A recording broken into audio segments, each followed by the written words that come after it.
SMNR Radio News Blast. News Blast Pilipinas. Sa balitang national, gisugyot ni Senator Francis Chis Escudero nga i-postpone ang sunod nga barangay ug sangguniang kabataan elections gikan karong tuiga ngadto sa 2028. Base sa Senate Bill number 2387, gusto usab ni Escudero nga himuong 5 ka tuig ang termino sa mga barangay ug SK officials inay sa kasamtangang 4 ka tuig. Kung maaprobahan ang maong balaod nun, himuon ang sunod nga eleksyon sa unang Lunes sa Nobyembre 2028 ug kada 5 ka tuig nga kini ipahigayon.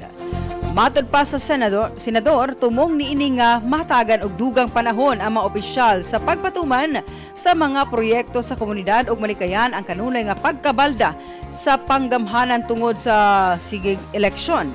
Gilatid usab sa panukala o maong balaod nun nga ang mga kasamtangang barangay officials isipon nga nakatapos sa usa ka termino tungod sa 2 ka tuig nga extension. Samtang ang mga opisyal nga nakaserbisyo na og 3 ka sunod-sunod nga termino dili na mahimong mudagan sa samang posisyon sa 2028.